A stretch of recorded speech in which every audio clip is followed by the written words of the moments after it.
অতিরিক্ত ফ্যাট থেকে মুক্তি পেতে প্রতিদিন একটি করে লেবু খান। খুব বেশি মাথা ব্যথা করলে আদা দিয়ে 1 কাপ রং চা খান, দ্রুত সেরে যাবে।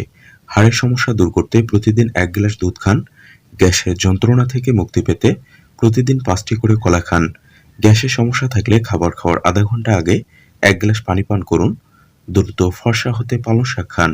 রক্তের ঘাটতি পূরণ করতে নিয়মিত ডালিম খান। শরীরে ক্যালসিয়ামের ঘাটতি পূরণ করতে প্রতিদিন 1 গ্লাস করে দুধ খান। হার্ট ভালো রাখতে নিয়মিত মিষ্টি আলু খান। বাতের ব্যথায় কাঁচা রসুন খান। অতিরিক্ত কাঁচা পেঁয়াজ খাবেন না, এর ফলে উচ্চ রক্তচাপ হতে পারে। পালং শাক মাথার চুল ঘন ও সিল্কি করে। চোখের সমস্যায় রুই মাছ খান, দ্রুত উপকার পাবেন। চুলকানি দ্রুত ভালো করতে তুলসী পাতার রস ব্যবহার করুন। প্রতিদিন গ্রিন টি খান, এতে মস্তিষ্কের স্মৃতিশক্তি বৃদ্ধি পায়। হজম শক্তি 3 গুণ বৃদ্ধি করতে চান, সকালে খালি পেটে পানি পান করুন। ঠোঁট গোলাপি করতে চাইলে গোলাপ জল এবং মধু লাগান, ঠোঁট গোলাপি হয়ে যাবে। হঠাৎ মাথা ব্যথা করলে চা খান, দ্রুত সেরে যাবে। রক্তে চর্বি কমাতে ডিমের কুসুম পরিহার করুন। ত্বক ফর্সা রাখতে অলিভ অয়েল ব্যবহার করুন। দীর্ঘদিন ব্যথার ওষুধ খাবেন না, এতে কিডনি নষ্ট হয়ে যাবে।